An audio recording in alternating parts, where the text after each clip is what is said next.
Okay, just for information's sake, today is July 9th, 2011. I'm harvesting our new hive. Let's see how this uncapped knife is doing. It's got the triangles at the end, so you can have the straight edge against the frame, but if the blade has to go deeper, you put the angle side, and as you can see that it can go deep like that. That's why it's shaped at the end like that. It's not square on the end.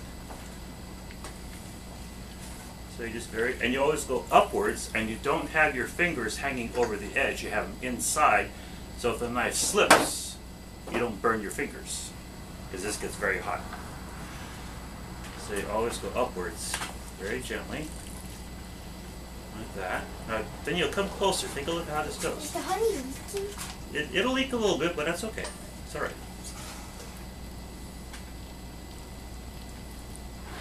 Now you can take one of these jars and a spoon, and when this stuff drips down, you can taste it. No problem. You can have your dad try it a little bit. It's very, very good when it's fresh.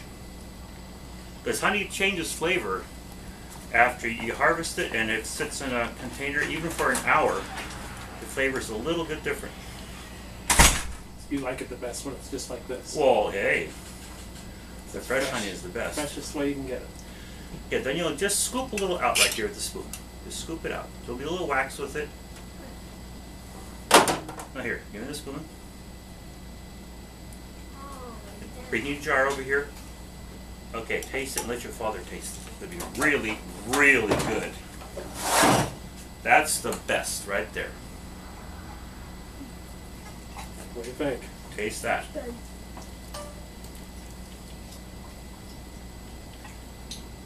Then you just chew the wax, you don't swallow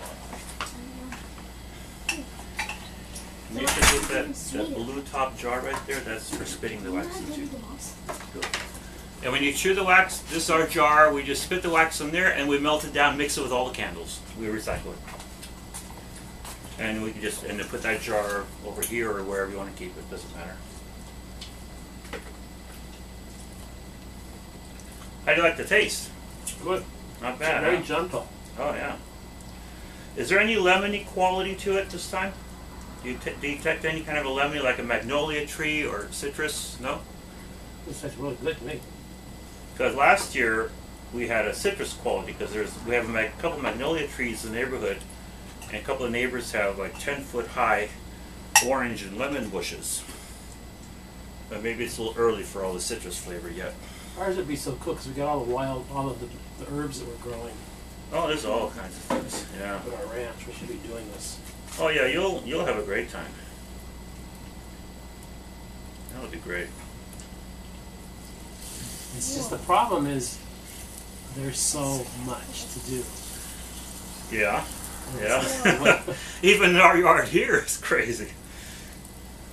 In our lives, that's part of our problems. Is we have just too much. Yeah, well, it's beautiful and it's fun and it's enjoyable, but it's a question of taking on how much you can handle. I mean, I know. We got tons. I should have brought zucchini here. We got tons of zucchini that are growing. Oh wow. We've got, what else is harvesting now? Lettuce, zucchini. Lettuce already passed. No, it's still going. Peas, berries. You guys got to come up. Oh, by all means, yeah. Yeah, Dad's got to take some pictures of your place and find a place to put the beehive you want to. So, Good. you know, since you've got a big garden, the bees will love the smell of any flowers that... Oh, you'll have so much honey you won't even believe it. You won't. It's almost scary how prolific the bees can be. They just go to town. But we do get a lot of wind there at times and fog, so it's a little different. Yeah, that's so you have to look at a place that's a little shielded against wind. You can even make maybe 2 walls out of lattice work. We had a space where we put them. We had built a pig pen, which never had pigs in it. Oh, and that's where interesting. it became our honey pen. Remember, Danny, when we had the honey hives there? No, we had honey hives down next to the greenhouse, remember? We did, but the year before we had them up at the pig pen area. Well, they didn't last. Different ones, yeah. That's the problem is getting them to last through the winter. Well, When there's a couple of tricks making bees last through winter. You have to reduce the size of the hive down to maybe one big box, so it contains the heat. If the boxes are too big, there's too much room for the heat to dissipate, and the bees don't stay warm enough. And then, of course, a place where there's not going to be too much wind. And also, you tilt the beehives forward ever so slightly, so if it rains, any water that lands near the entrance of the hive drains forward away from the hive instead of dripping inside the hive. Okay. So that causes mold. You notice, you take a look at our hives the next time you come out, they're tilted ever so slightly forward. And then you put them on, well, we have it on pressure treated wood and then on cinder block, so you have no moisture wicking up from the ground also. Yeah. One day when either you and Danielle come with us to Be Kind, or Danielle just come with us to attend classes and how Okay, it's all done. On the side. He has to meet the main beekeeper. Well, that's the wax downstairs. kits. It's not covered. I've been to one of the classes. It's okay. It's a tiny bit of white on the other side. No, it'll be good. We'll do one side, then we'll do the other side with one little ant here. That'll be all right. It's fine. We'll do both sides and stuff. So what's it cost you to get all this equipment? This spinner is $25 for 24 hours. Well, you rent it. You rent it, yeah. Yeah, but the other stuff, the suits and all the equipment you need for beehives, you all buy that. Okay, Mish. You're up. So what's the most honey you've ever eaten at one time? Eaten? Well, sometimes on a day like today, I'll have several spoonfuls. I actually don't eat a whole lot of honey. I mean, because there's carbs and weight and, you know, all that. And I used to put it in my coffee every morning, and I just figured, no. I'll have it as a little treat occasionally, you know. But we're really conscious of too many carbs. That's where all the weight comes from, the carbs. But of course, when it's fresh honey, it's your own honey, it's very tasty and everything. Even if this whole thing were capped just like it is right there on the side, if it was really capped like all the way, a lot of honey, it wouldn't be this liquidy, would it? It would. It would. Well, maybe we ought to, when we put this box here, we ought to take out the queen excluder, and at time the bees will really get this capped on for good. Okay.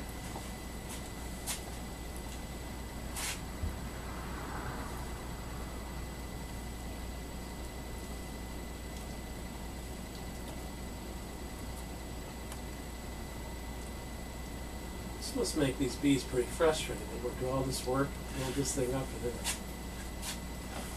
and then When these frames and all the honey comes out, since these frames have a plastic base in the middle, if there was no plastic base, all the cells would be nothing but wax, and the centrifuge would essentially destroy the entire comb. Essentially, it would just pull it to one side. With a plastic base, it strengthens it, and when you spin it a little bit on one side, you get some honey out, but you still have all the honey on the other side pushing. So you flip it, and then you get some of that out, so it kind of balances it, and then you do a little faster spinning. You switch it 2 or 3 times. And with a plastic base, it doesn't totally destroy the integrity of the entire plane. So after you're done, you still have the wax cells, but they're all kind of torn outwards. You put it all back in, the bees eat up all the residual honey, redeposit it into good cells, and they take the existing torn up wax cells and basically clean them all up and refill them. So it gives them a lot of new work to do, which is the good thing. And they don't know from surplus, they're simply storing food. They don't know from surplus. But you always leave them enough, and for the winter, in this area, you want to leave them about 20 pounds of honey, which is essentially a medium, not a deep, but a medium box full of honey. And that's enough for the winter. And typically on a hive, like we have 3 boxes, the lower box during spring and summer is where the brood is. And then as you go up, there's more honey. And what we have in our hive calling the bottom box number 1, we have 1, 2, and 3.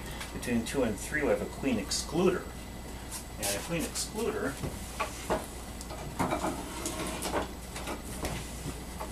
I'll just show it on the video. A queen excluder looks like that.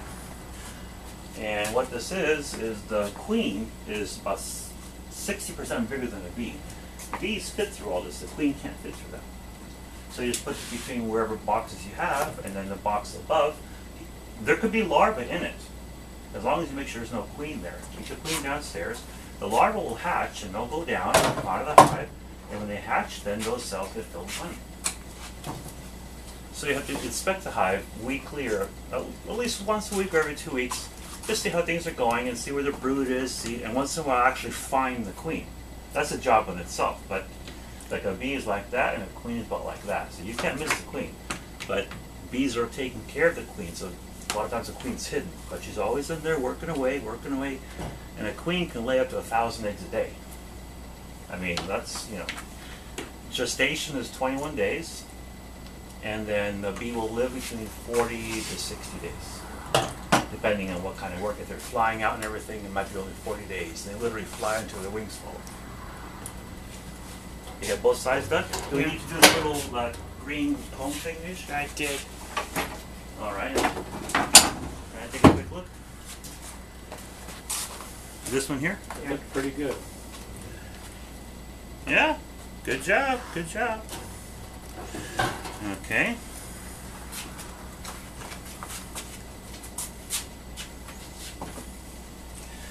So you see the process is pretty straightforward. You just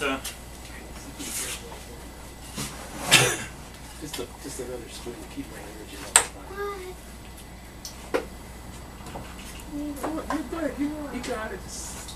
What? Say, Papa wants some more honey to chew on. let's see. You can scoop some out of here. I think there's no there. Thank you. Don't be mad. I'm not mad. It's fun. And when we extract, we'll close that valve to get some honey filling in the bottom there. And when we first open the valve, we'll pour some in this jar for you. And it's warm. How warm is the honey usually kept by the bees? Well, in a beehive, in order for a queen to lay eggs, it has to be about 95 degrees Fahrenheit. So it's pretty warm in there. Well, this is warmer because you're using the gun, the Well, heating rod. I guess a little bit. Bees' wax melts at about 140 degrees. So 95 degrees inside is comfortable for the bees, and that's the temperature for laying eggs and stuff, and it doesn't melt the wax. Yeah, this is some nectar that's been not capped yet, but that's okay. I want to do all 8 frames because this centrifuge holds 4 frames at a time, and if you put only 3 frames, it'll be unbalanced and it doesn't work as well. So first shot here, we'll just take all 8 frames out.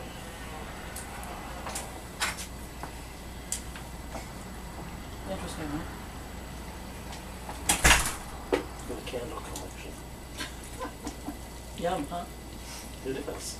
So the flavor is different. You know, when it's fresh, it's a great flavor. Then later, it won't be the same flavor. It'll be good, but it won't be the same flavor anymore. Because right now, it's almost a spritzy flavor, sparkly kind of a flavor. And then later, it kind of mellows out and smooths out a little God, I bit. was just going to say this was mellow. Fun, huh? It's good. Yeah, it's the most fun for me. I'm sitting back relaxing. Well, it's like interesting. It's interesting, yeah. Yeah, they seem to have a lot of honey in them. Yeah, that's not bad. Yeah. We'll have a nice, I think nice the amount.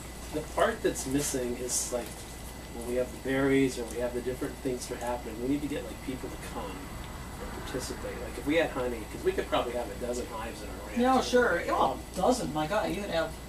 Well, I probably. think what you could have on your land. My gosh. But with the hives, you do have to have somebody watching them, maintaining them, because you can get diseases Especially in there over the winter, rainy season. parasites and things, and you got to keep an eye on it. So at the very least, you'd have to have a resident beekeeper. That would be the best thing. And you could have yourself a dozen hives, and just regularly check them. Daniel, you're going to be the resident beekeeper. You know, and that would be great. Depends how far it is.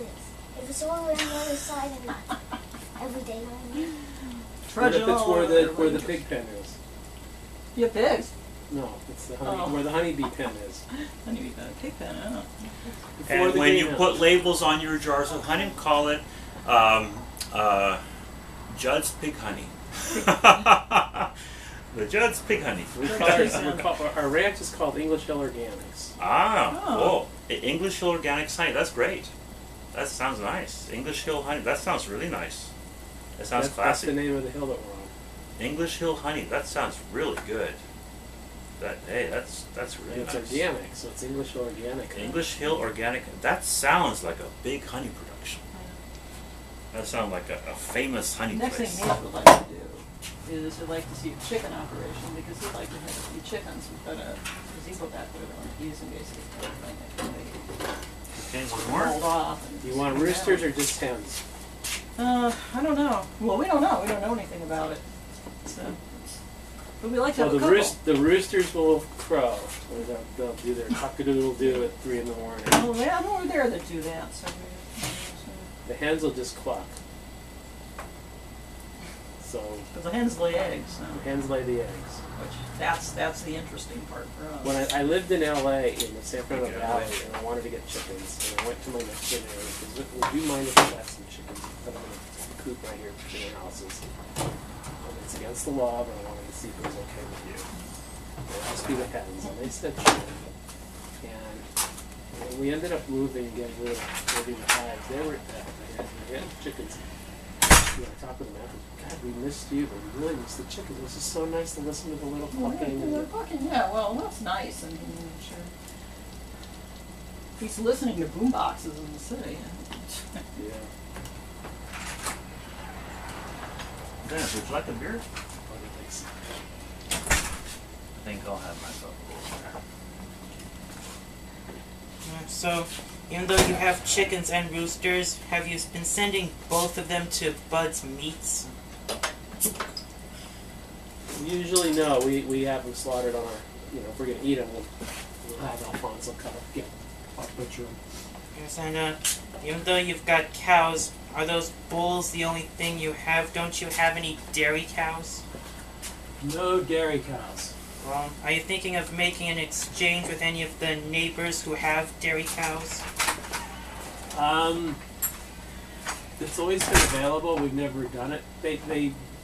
What we need, there's a good goat dairy right across the way from us. I need to talk to them. That would be fun. Okay, let me unplug We the did have- knife. Alfonso said he Okay, saw down one here. of the baby goats down in the canyon. One of our older goats had a baby.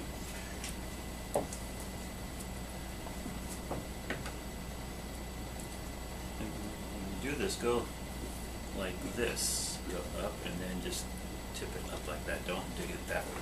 Just like that. And that's actually pretty good right there. Okay, Neil, you can turn on the spinner. Okay. Let's put all that in there. Wait, just turn around. Wait a second.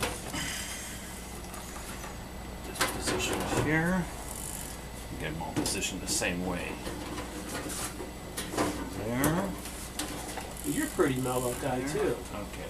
All right, now turn this very slowly. Which way? This way. This way? Like a clock now, just a little bit. Okay, that's good. Now just a little bit more. Keep it going a little bit more, but slowly. That? Yeah, and a tiny bit more. Okay, let that go for a while. I keep on letting? Let go of it. Okay, we have kind of uneven distribution of some of the frames, so that's okay. Let's close this for now. The funny thing is with this extractor at the bottom, notice the valve is a little above the bottom.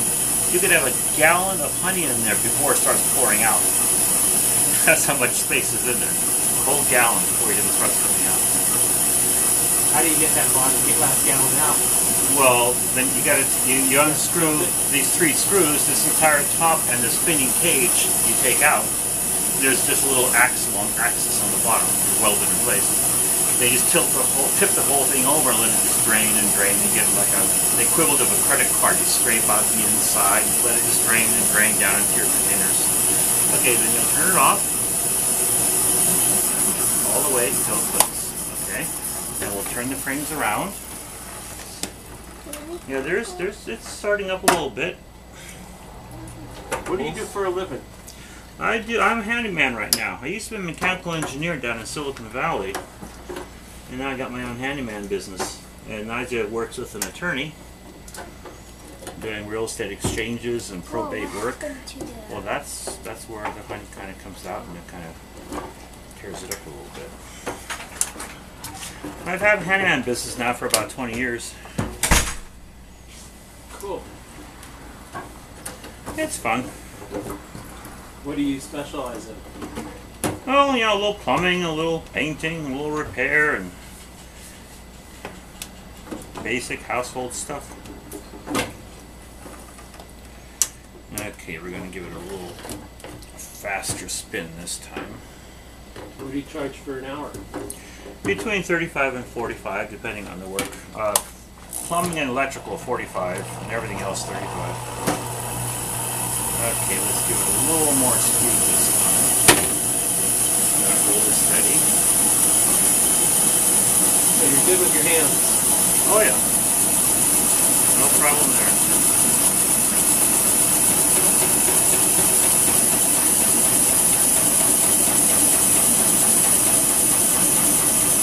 Okay, then you'll take off that red lid. Just slide it underneath. Okay, that's good. Hang on. Here. There. Okay, let's see how we're doing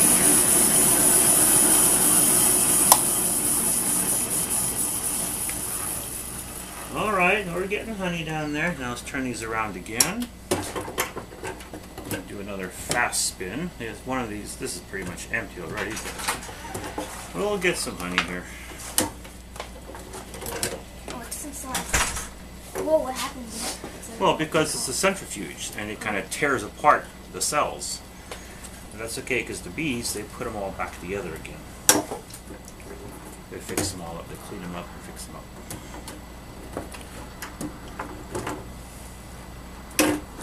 Now they also rent a hand crank extractor, which holds 3 frames at a time, and that's $15 for 24 hours. This looks like a lot easier. Well, it depends. Those hives used to have all of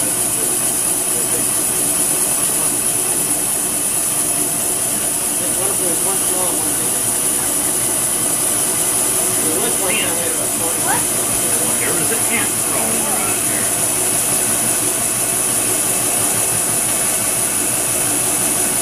Yeah, that was like, whoa.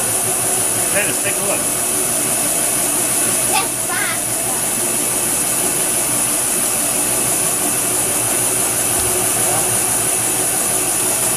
and all that honey on the side.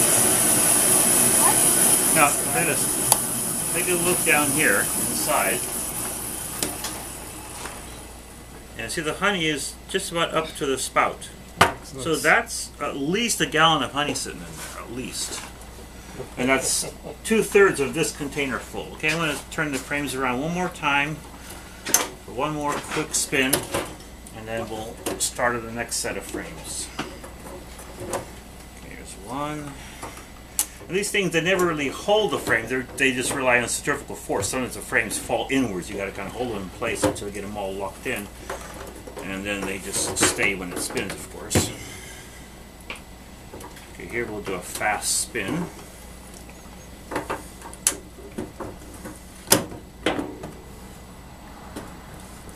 And then this video, I can put on a private video on YouTube and send you the link, so it's not public available. But just send you the link, and then you can download the link yourself and take a look at it. Okay, this one will do fast.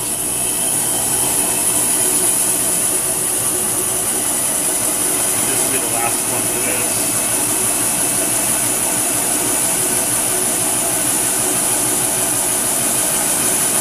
Look, he's crawling around. What happens to the honey trap? The honey that's in the frames? Yeah. The bees will eat it. They'll eat it. They will put all these frames right back in the hive. And they'll eat all the honey, and they'll clean it all up, and then they'll make it ready to put more honey in. Okay, let me check my camera. Okay, I might as well end it. Let me just rinse my hands out here. That's all this over here. I think it's already a gallon. Yeah, it's going to be more honey than you think. It's really But amazing. it's already like I think touching the spot that's gonna become red. Like this. So if you open that valve, it'll start pouring out. Tiny And we'll, bit of it. when we open the valve, we'll first pour this into the jar for you so you can take it home, okay? And then we'll pour the rest into the, we'll give you some unstrained honey. How's that?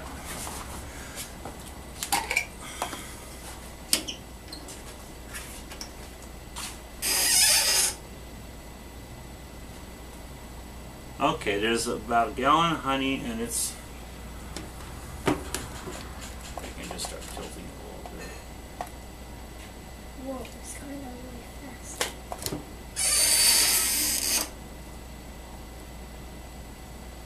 There you go. So there's little wax bits and just all that good stuff in there for you. Thank you. Sure.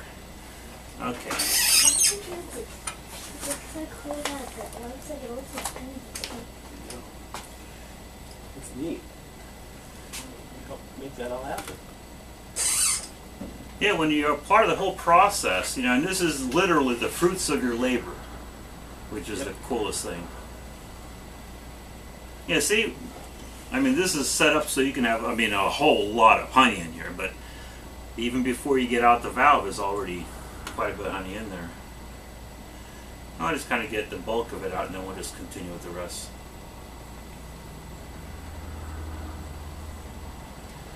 That's probably fine for now. And these things are all Teflon, you know, food grade Teflon and nylon and all that. Okay, then you'll get that red lid. You just put the lid over that so no other dirt and stuff gets in there. And we'll just turn off the video here.